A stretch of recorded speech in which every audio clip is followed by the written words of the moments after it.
बिस्मिल्लाहिर्रहमानिर्रहीम। अस्सलाम वालेकुम नादरीन, आप यूट्यूब चैनल देख रहे हैं, मैं इमरान ख़ान हूँ।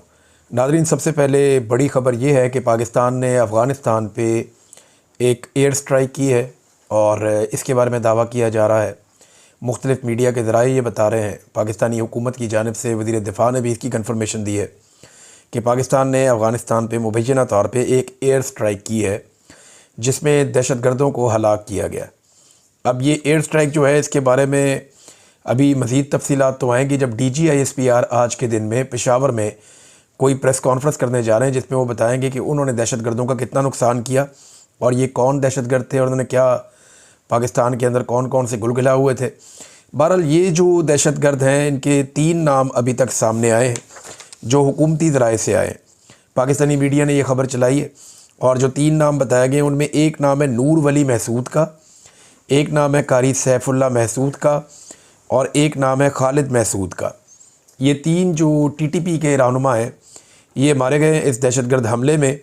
लेकिन पाकिस्तान की मीडिया को ज़रा कन्फर्मेशन करनी चाहिए थी। इनमें से जो खालिद महसूद है वो 2018 में अमरीकी ड्रोन हमले में पहले ही मारा जा चुका है, जबकि इसमें जो कारी सैफुल्लाह महसूद है उसके बारे में बाकायदा ख़बरें छप चुकी हैं कि वो 2019 में होस्ट में अफ़गानिस्तान में मारा जा चुका है।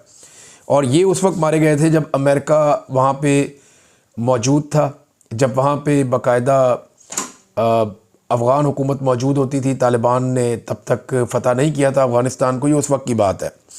हाँ, अब जो एक और नूर वली महसूद की बात हो रही है तो इसके बारे में कुछ तफसीलात मेरे पास हैं, मैं आपके साथ शेयर कर देता हूँ। ये कौन शख्स है और इसको मारा जाना कितना इम्पॉर्टेंट है। ये कलदम तहरीके तालिबान का सरबराह है नूर वली महसूद उर्फ़ अबू मंसूर आसिम। ये 9/11 के बाद काबुल पर अमरीकी हमले में बाल बाल बचकर निकल गया था। अब 25 साल के बाद दोबारा इसके ऊपर एक अटैक हुआ है। अब देखना यह है कि क्या वाकई ये आदमी इस हमले में मारा गया जो एरियल स्ट्राइक की गई पाकिस्तान की जानिब से। कलदम तहरीके तालिबान पाकिस्तान के 48 साला सरबराह नूर वली महसूद उर्फ़ अबू मंसूर आसिम ने फैसलाबाद, गुजरांवाला और कराची के मदारिस में तालीम हासिल की। पहली मरतबा अफ़गानिस्तान में उस वक्त के शुमाली इत्तेहाद के ख़िलाफ़ कार्रवाइयों में हिस्सा लिया। 9/11 के बाद दोबारा काबुल का रुख किया और ज़िंदा बच के वापस आ गया। बैतुल्लाह महसूद, हकीमुल्लाह महसूद, मुल्ला फ़ज़लुल्लाह, इन सब के बरक्स ज़्यादा अरसे तक यानी लगभग 8 साल तक कलदम तहरीके तालिबान पाकिस्तान की सरबराही नूर वली महसूद के पास मौजूद रही और कल के दिन तक मौजूद थी जब तक इसके ऊपर ये अटैक नहीं हुआ। अफ़गानिस्तान की जानिब से उनकी गवर्नमेंट ने कंफर्म किया कि 2 बड़े धमाके हुए हैं वहाँ अफ़गानिस्तान में, लेकिन साथ ही उन्होंने ये कहा कि जो ज़बीउल्लाह मुजाहिद हैं, उनके तर्जुमान अफ़गानिस्तान की जो अबूरी हुकूमत है उसके, उन्होंने अभी इसकी कंफर्मेशन नहीं की कि इसमें नुकसान किसका हुआ और कितना हुआ, लेकिन इसकी तफसीलात आ जाएंगी। जबकि आज पाकिस्तान की जानिब से DGISPR मुमकिन तौर पर पेशावर में जो प्रेस कॉन्फ्रेंस करेंगे उसमें बताएंगे ये क्या हुआ। देखिए, पाकिस्तान की सिक्योरिटी फोर्सेस की एक बहुत बड़ी कामयाबी है। अब ये 2 तरीक़ों से हो सकती है। अगर तो पाकिस्तान ने ये अटैक अफ़गानिस्तान को कुछ हद तक एतमाद में लेकर किया तो ये कमाल काम है। अफ़गानिस्तान की हुकूमत हो सकता है किसी मजबूरी की वजह से, बाज़ औक़ात अगर आपने एतमाद में भी होते हैं तो आप नहीं बताते पब्लिकली, आपके ऊपर प्रेशर आने का अंदेशा होता है। अगर तो ये एतमाद में लेकर किया तो ये बहुत बड़ी कामयाबी है पाकिस्तान की। और अगर ये टारगेट अचीव हो गया, 2 बंदे तो पहले ही मारे जा चुके थे, वो मीडिया की खबर गलत है, तस्दीक उन्हें करनी चाहिए, मीडिया को जिम्मेदारी का सबूत देना चाहिए था। तो कोऑर्डिनेशन के साथ हमला हुआ तो बहुत बड़ी अचीवमेंट है। लेकिन अगर इसमें ये यकतरफा हमला है तो पाकिस्तान को एक कामयाबी तो मिली कि एक दहशतगर्द मारा गया, तफसीलात आएंगी तो पता चलेगा, मगर इसके असरात मुख्तलिफ हो सकते हैं क्योंकि इसमें जो अफ़गान तालिबान है उनकी पॉलिसी कुछ और है और वो अफ़गान सरजमीन के ऊपर बैरूनी हमले की मुखालफत करते हैं। लेकिन क्या वो कोई बैरूनी हमला इस नौयत का रोक सकते हैं?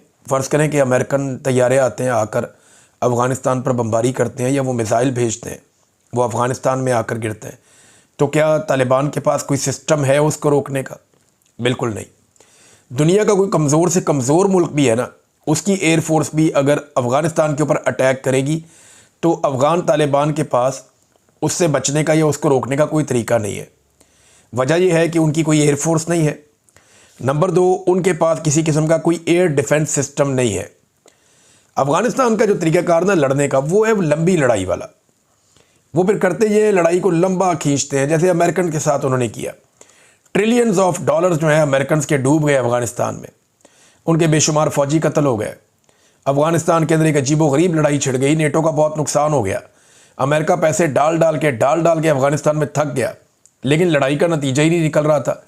तो तालिबान जो है वो लड़ाई को लंबा खींचने के माहिर हैं। अगर पाकिस्तान की उनके साथ कोऑर्डिनेशन अच्छी रही तो हम दहशतगर्दी पे काबू पा लेंगे, ये बात इमरान खान साहब भी कह चुके हैं। लेकिन अगर आप विदाउट कोऑर्डिनेशन चलेंगे तो फिर ये लंबी लड़ाई है, इसको आप खींचते जाएं, शैतान की आंत की तरह लंबी होती जाएगी और आपको कई सालों तक ये लड़ाई लड़नी पड़ सकती है। तजज़ियाकार ये बात मानते हैं, वो ये कहते हैं कि ये एक हकीकत है कि तालिबान के साथ आप ये जो रवायती किस्म की एक लड़ाई है, इसको लंबा खींचने में तालिबान बहुत तेज़ हैं और इस लड़ाई को बहुत लंबा लेकर चले जाएंगे। बहरहाल ये पाकिस्तान की एक दिफाई नुक्ता नज़र से अगर PTP का सरबराह मारा गया तो बड़ी कामयाबी है। अभी मेरे ख्याल में कुछ घंटों में हमें बाकी तफसीलात मिल जाएंगी, आपके साथ हम शेयर करेंगे। बड़ी खबर जो दूसरी है, बहुत बड़ी खबर है, इमरान खान साहब ने तब्दील कर दिया वज़ीर आला खैबर पख्तूनख्वा को, और उन्होंने वजह भी बताई हुई है। इमरान खान साहब का जो बयान आया रात गए, इस हवाले से ज़रा पहले वो बयान आपको बता देते हैं। इमरान खान ने कहा कि खैबर पख्तूनख्वा के हालात के तनाजुर में वज़ीर आला की तब्दीली नागुज़ीर थी और ये एक आइनी अमल है जो इस मुल्क के दीगर सूबों में भी होता आया है और इसमें किसी को मुदाखलत नहीं करनी चाहिए ताकि ये अमल जल्द अज जल्द मुकम्मल हो। अगर किसी ने इसमें मुदाखलत की कोशिश की तो भरपूर एहतजाज होगा। सुहेल अफरीदी का इंतखाब ज़बाना तालिब इल्मी से उनकी ISF और तहरीक इंसाफ के नज़रिए से वाबस्तगी की वजह से किया। ये फ़ैसला तहरीक इंसाफ की इलेक्टेबल्स की जगह ग्रास रूट वर्कर्स को फ़ैसला साजी के अमल में शामिल करने के बयानिए को भी तक़वियत बख्शता है। खैबर पख्तूनख्वा के वज़ीर आला की तब्दीली को बाद हल्के मेरे ख़ानदान के अफराद से जोड़ने की कोशिश कर रहे हैं। ये गेम हो रही थी ना कि अलीमा ख़ान हो गई या बुशरा बीबी हो गई तो इनकी वजह से हुआ। इमरान खान ने उसका जवाब दिया कि ये सरासर गलत है। ये फ़ैसला मुकम्मल तौर पर सियासी है जिस पर मेरे ख़ानदान का कोई फ़र्द किसी भी तरह से असरअंदाज नहीं हुआ। मेरे ख़ानदान के किसी फ़र्द का मेरे सियासी फ़ैसलों से कोई ताल्लुक़ नहीं है। अली अमीन मेरे पुराने और वफ़ादार साथियों में से है, लेकिन वो तनाज़ात की जद में है। ये तनाज़ात आसिम मुनीर की किसी जामे सियासी हिकमत अमली अपनाए बगैर खाली गोला बारी से दहशतगर्दी के मसले से निमटने की पॉलिसी के बायस पैदा हुआ। 2025 दहशतगर्दी के वाक़यात के हवाले से पाकिस्तानी तारीख़ का बदतरीन साल है और खैबर पख्तूनख्वा का सूबा मज़ीद इस सूरत हाल का मुतहम्मिल नहीं हो सकता। उम्मीद करता हूँ कि नया वज़ीर आला और इसकी टीम दहशतगर्दी के ख़ात्मे और देर पा अमन के क़याम के हवाले से अवामी नुमाइंदों के साथ मिलकर जामे पॉलिसी अपनाएंगे। मैं गुज़िश्ता 2 दहाइयों से दहशतगर्दी से निमटने की वाज़ेह हिकमत अमली बयान करता रहा हूँ।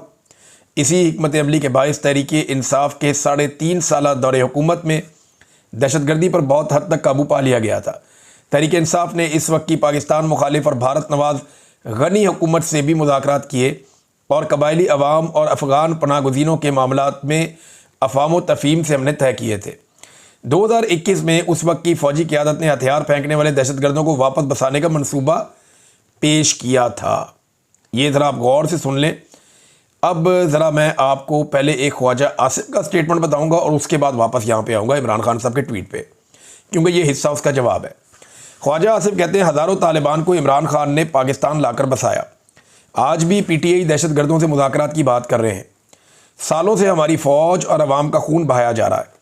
अफ़गानिस्तान हुकूमत के साथ सालों पर मुहित मुज़ाकरात और वफूद का काबुल आने जाने के बावजूद पाकिस्तान में खून रेज़ी बंद नहीं हुई। रोज़ाना फ़ौजी जवानों के जनाजे उठ रहे हैं। 60 लाख अफ़गान मुहाजिरीन, 60 साल की मेहमान नवाजी की कीमत हम अपने खून से अदा कर रहे हैं। वक्त आ गया अफ़गान मेहमान अपने घरों को जाएं और ये मुफ्तबरी और मोहसिन कुशी बंद करें। ये कैसे मेहमान हैं जो मेज़बानों का खून बहाते हैं और कातिलों को पनाह मुयस्सर करते हैं। ये अब ख्वाजा आसिफ का स्टेटमेंट है। PTI के ख़िलाफ़ के दहशतगर्दों को इमरान लाया। अब इमरान खान का जवाब। 2021 में उस वक्त की फ़ौजी क़यादत ने हथियार फेंकने वाले दहशतगर्दों को वापस बसाने का मनसूबा पेश किया था, मगर उस मनसूबे को खैबर पख्तूनख्वा और कबायली इलाकों के हमारे मुंतखब नुमाइंदों ने मुस्तरद कर दिया था। इस मनसूबे पर हमारे दौर में अमल नहीं हुआ। लेकिन अब हक़ाइक़ के बरक्स तहरीक इंसाफ की हुकूमत पर यह सरासर झूठा इल्ज़ाम लगाया जा रहा है कि मुल्क में दहशतगर्दी इस दौर में बसाए गए दहशतगर्दों की वजह से पैदा हुई है। कौम को बताया जाए कि कौन से दहशतगर्द कब, कहाँ और कैसे बसाए गए। यानी ये दहशतगर्द तो इमरान खान साहब की हुकूमत ख़त्म होने के बाद पाकिस्तान में लाए गए, और जब इन्हें पाकिस्तान में लाया जा रहा था तो कबायली इलाके के जितने भी सियासतदान हैं, चाहे वो पाकिस्तान तहरीक इंसाफ से, चाहे वो PTM से, चाहे वो पासून के नौजवान हैं, वो सारे लगातार एहतजाज कर रहे थे कि दहशतगर्दों को खैबर पख्तूनख्वा के इलाकों में वापस लाकर क्यों बसाया जा रहा है और क्यों बॉर्डर को उनके लिए नरम किया जा रहा है कि वो हथियारों समेत खैबर पख्तूनख्वा में आ रहे हैं। अब इमरान खान साहब आगे कहते हैं कि कभी ये कहा जाता है कि पाकिस्तान में दहशतगर्दी की जिम्मेदार अफगान हुकूमत है, जिसकी तायद से अफगानिस्तान में बसने वाले दहशतगर्द पाकिस्तान में कार्रवाइयाँ करते हैं, और कभी कहा जाता है कि दहशतगर्दी दहाइयों से पाकिस्तान में बसने वाले अफगान मुहाजिरीन की वजह से है। ये दोनों बातें गलत हैं, क्योंकि लाखों अफगान मुहाजिरीन को बेइज्जत और रुस्वा करके निकालने के बावजूद दहशतगर्दी बढ़ती जा रही है।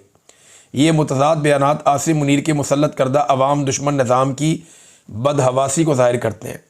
दहशतगर्दी से निपटने के हवाले से मेरा मौक़िफ़ हमेशा से दो टोक रहा है।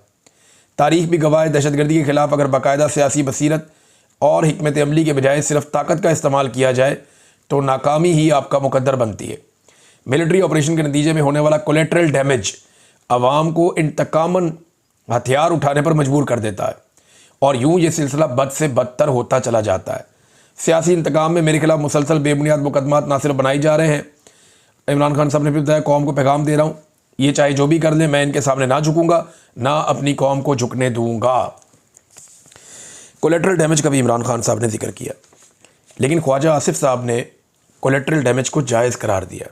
आपको पता है दुनिया में दो ऐसे लीडर्स हैं या पॉलिटिकल पार्टीज़ हैं जिनकी हुकूमतों ने कहा कि कोलेटरल डैमेज जायज़ है। ये बात खुल खुलाकर या तो नेतन्याहू ने की है या ख्वाजा आसिफ ने, मौजूदा PDM की सरकार ने या नून लीग ने की है। नेतन्याहू ने कहा कि सिविलियन की कैजुअलिटी हो जाए, सिविलियंस मारे जाते हैं, पॉलिसी के तहत वो मारते हैं। ख्वाजा आसिफ ने भी कहा कि जहाँ पे होगा हमें लगेगा दहशतगर्द हैं, हम वहाँ पे अटैक करेंगे, सिविलियन मरते हैं तो मरे। उन्होंने कहा भुगतना पड़ेगा नतीजा। भाई किस बात का, इसका देखें ना, ख्वाजा आसिफ कहते हैं जहाँ पे दहशतगर्द होंगे या जिस इलाके में भी पनाह लेंगे वहाँ कोई मासूम है, चाहे वो मासूम नहीं है, कोई पनाह देने वाला है या नहीं देने वाला, वो जद में आएंगे, हम अटैक करेंगे और वो मारे जाएंगे। ख्वाजा आसिफ का ये मानना है कि मासूम भी मारे जाएं तो कोई बात नहीं, हम दहशतगर्दों के पीछे आएंगे। इसको बोलते हैं कोलेटरल डैमेज। एक सवाल उठाया था सुहेल अफरीदी ने, जो नया वज़ीर आला खैबर पख्तूनख्वा जिसको इमरान खान साहब ने चुना है, और ये बड़ा इंपॉर्टेंट क्वेश्चन था उसका। उसने कहा कि एक बंदा रात को मेरे घर आता है बंदूक लेकर और मुझे कहता है कि मुझे खाना दो। रात को अचानक मेरे घर एक बंदा आया, उसके हाथ में बंदूक है, उसने कहा मुझे खाना दो। मैं उसे खाना नहीं देता तो वो मुझे मार देता है, और अगर मैं उसे खाना देता हूं तो फौजी एहलकार सुबह आकर मुझे उठा लेते हैं। यानी खाना दूं तो सुबह मरता हूं, खाना ना दूं तो रात को ही मर जाता हूं। कहां जाऊं मैं? सवाल यह पैदा होता है कि वो रात को मेरे घर तक कैसे पहुंचा। ये है सवाल जो उठाया सुहेल अफरीदी ने, कि उस दहशतगर्द को किसने इजाजत दी कि वो पाकिस्तान के अंदर आकर कबायली इलाकों में लोगों को मजबूर करें हथियार की बुनियाद के ऊपर कि हमें यहां रहने दो। कोई जान के तो अपने आप को हलाकत में नहीं डालता। जब दहशतगर्दों को आपने बॉर्डर नरम कर दिया, वो आ गए पाकिस्तान के अंदर, एक पॉलिसी के तहत आप उन्हें लेकर आए। राणा सनाउल्लाह साहब ने बड़ा बबांगे दोहल खुल खुला कर ये बात की थी इंटरव्यू देते हुए कि हम एक पॉलिसी के तहत इन तालिबान को पाकिस्तान में लेकर आ रहे हैं, दहशतगर्दों को। क्योंकि उस वक्त बाजवा साहब के दिमाग में, नदीम अंजुम साहब के दिमाग में ये चल रहा था कि हमने इनको हथियार पकवा के पाकिस्तान वापस लेकर आना है। वो एक अलग फार्मूला पे काम कर रहे थे, और अब वही फार्मूला इनके गले पड़ा हुआ है। मुराद से ही तो उस दिन से चीख रहा था, बाकी सारे चीख रहे थे, इमरान खान भी कह रहे थे कि इसके ऊपर अमल दरामद नहीं हो रहा। एक तजवीज़ ज़रूर थी जिस पे बात हुई थी, लेकिन अमल दरामद नहीं हुआ। अमल दरामद हुआ, इमरान खान साहब की हुकूमत गिराई गई 9-10 अप्रैल को, और अमल दरामद हुआ जाके जून में, कि मई के एंड में और जून में दहशतगर्द आना शुरू हो गए थे, और फिर ये बहुत बड़ी तादाद में पहुंचे। ये मालाकंड में आए थे, वहाँ पे बहुत बड़े बड़े एहतजाज भी हुए थे, फिर इनको वापस जाना पड़ा था। इनके वापस जाने पर खुशियाँ भी मनाई गई थी जुलाई और सितंबर के महीने में, लेकिन फिर दोबारा बताया गया कि ये फिर आएंगे और इन्हें लाकर यहाँ बसाया जाएगा। वो कीमत पाकिस्तान आज चुका रहा है। तो दुनिया में 2 मुल्क हैं जो कोलेटरल डैमेज के हामी हैं। नाज़रीन, आज तहरीक लब्बैक को जाना था एहतजाज करने के लिए, और वो कामयाब होते हैं या नहीं होते, क्योंकि आज उनका एहतजाज का दिन है। उन्हें इस्लामाबाद में रेड जोन के अंदर बढ़ना है और अमरीकी सफारत खाने तक पहुंचना है। क्या वो पहुंच पाएंगे? फ़ैसला तो ये हुआ है कि अगर किसी और जगह पे ये निकलते हैं तो एक अलग बात है, लेकिन रेड जोन में इस्लामाबाद में इनको नहीं आने दिया जाएगा। कंटेनर्स लगा के सारा एरिया बंद कर दिया गया है। रावलपिंडी और इस्लामाबाद में इंटरनेट की बंदिश हो गई है, इंटरनेट भी बंद कर दिया गया है, और फैज़ाबाद को कंटेनर लगा के बंद कर दिया गया। मुख्तलिफ एरियाज़ में रेड जोन को कंटेनर लगा के बंद कर दिया गया। तो पूरा उन्होंने कंट्रोल किया है। तहरीक लब्बैक ने बाकायदा एक इजाज़तनामा भी दिखाया। उन्होंने दिखाया कि जनाब हमने तो डीसी से इजाज़तनामा लिया इस्लामाबाद में एहतजाज के लिए, और अब हमें पंजाब में मार मारी गई पहले, और उसके बाद अब यहाँ पे भी बंद किया जा रहा है। नाज़रीन, एक सवाल बहुत सारे लोग पूछ रहे हैं कि क्या सुहेल अफरीदी जो है वो हो जाएगा, मुंतखब हो जाएगा वज़ीर आला खैबर पख्तूनख्वा? तो इसका सादा जवाब मैं आपको देता हूँ कि पाकिस्तान तहरीक इंसाफ ने जो मीटिंग बुलाई थी MPAs की, उसमें मौजूद थे 78 MPAs। अब इनके तो 92 हैं, तो बाकी कहाँ गए? 73 का गोल्डन फिगर है, 73 चाहिए, 78 मौजूद थे। यानी जो वहाँ मौजूद थे उनमें भी 5 अभी ज़्यादा थे, ज़रूरत से 5 ज़्यादा थे, प्रॉब्लम नहीं है। इनमें से 8 ऐसे हैं जो मुल्क से बाहर हैं, उन्हें अहकामात दे दिए गए हैं फौरी तौर पे वापस पहुंचो। तो अगर 8 को आप शामिल कर दें इन 78 में तो बन जाते हैं 86 हो गए। बाकी 6 कहाँ गए? बाकी 6 में से 3 ऐसे हैं जिन्होंने कहा कि जब तक अली अमीन गंडापुर यहाँ मौजूद है हम CM हाउस में नहीं आएंगे। हम तब आएंगे जब ये आदमी यहाँ से चला जाएगा। वो बहुत सख्त नाराज़ हैं। उनमें एक शकील खान साहब हैं, तारिक अरियानी साहब हैं, तो ये लोग नहीं आए। एक और साहब भी हैं, ये नहीं आए। इन्होंने कहा जी जब अली अमीन गंडापुर चला जाएगा फिर हम आएंगे। तो 3 ये भी हो गए, तो ये हो गए 89। बाकी 3 कहाँ गए? आज एक्चुअली 78 नहीं 81 आए थे। इनमें से 3 जो हैं वो इजलास शुरू होने से पहले आए, और उन्होंने कहा जी कि किसी ने शादी में जाना था, किसी का कोई और ज़रूरी काम था, तो उन्होंने कहा जी हम आ गए हैं, हमारी हाज़िरी आप कबूल करें, हम जा रहे हैं, लेकिन जब भी वोटिंग होगी कोई भी चीज़ होगी हम हर लिहाज से आके वोट करेंगे। तो आपको मैंने 92 पूरे कर दिए। MPA तोड़ना इंतहाई मुश्किल है। इन्होंने सारी अपनी कोशिश करके देख ली। खैबर पख्तूनख्वा के MPA नहीं टूटते। जो टूटेगा वो अपने हलके में कैसे जाएगा? वो देखें, वो पाकिस्तान तहरीक इंसाफ के ख़िलाफ़ वोट लेकर MNA बना था मुबारक ज़ेब, और वो अब तक खुल के फिर नहीं सकता अपने इलाके में। लोग उसको नफ़रत की नज़र से देखते हैं। इतना बड़ा प्रॉब्लम है खैबर पख्तूनख्वा में। तो मुश्किल है कि ये लोग कोई भी 4 बंदे भी तोड़ पाएँ। 4 बंदे बहुत मुश्किल है। यहाँ तो फिर भी बहुत बंदे तोड़ने पड़ेंगे इनको। कम से कम 20 बंदे तोड़ेंगे तो जाके ये इस काबिल होंगे कि रास्ता रोक पाएँ इसका, सुहेल अफरीदी साहब का। तो बहुत मुश्किल है कि वो रास्ता रोक पाएँ। यहाँ पे तो 4 बंदे तोड़ना बहुत मुश्किल है। हाँ, ये गवर्नर राज लगाने जैसा कोई गंदा घटिया काम कर सकते हैं, और अगर उन्होंने वो घटिया काम किया तो पाकिस्तान तहरीक इंसाफ के ऊपर इससे बड़ा एहसान और कोई नहीं होगा, क्योंकि तहरीक इंसाफ के अंदर एक नई जान पड़ जाएगी, उनमें एक नई ताकत आ जाएगी। पंजाब को तो आलिया हमदा ने बड़ा ज़ोर लगाया, काफ़ी वो एक्टिवेट हुआ है, लेकिन गंडापुर साहब के कारनामों की वजह से खैबर पख्तूनख्वा में कुछ मामला डाउन गया था। लेकिन अगर ये तो सुहेल अफरीदी के आने से वैसे ही जान पड़ी है, काफ़ी बड़ा ज़ोर लगा रहे हैं नौजवान, और फौरी तौर पे उनको वज़ीर आला बनाना चाहिए उसूलन। लेकिन अगर ये गवर्नर राज लगा देते हैं तो इससे तो PTI को बहुत फ़ायदा होगा। नाज़रीन, मैं आपको एक स्टेटमेंट पढ़ के सुनाता हूँ। ये ज़ेलेंस्की की है, यूक्रेन का जो सदर है ज़ेलेंस्की। उसने ट्रंप को एक ऑफ़र करवाया। उसने कहा अगर ट्रंप हमें टॉम हॉक मिसाइल्स दे दे, टॉम हॉक हमें दे दे। टॉम हॉक्स आप जानते हैं, बड़े उनके मकबूल अमरीकी हथियार है। उन्होंने कहा जी अगर ये हमें दे देता है ट्रंप, तो हम नोबेल इनाम की वसूली के लिए या नोबेल प्राइज़ के लिए डोनाल्ड ट्रंप की हमायत में लॉबिंग करेंगे। अंदाज़ा करें कि अमन का नोबेल इनाम दिलवाना है, और उसकी लॉबिंग के लिए चाहिए क्या? हथियार। ये क्राइटेरिया दुनिया का। अब तक के लिए इतना ही। अपना ख्याल रखिएगा, अपने इस चैनल का भी। अल्लाह हाफ़िज़।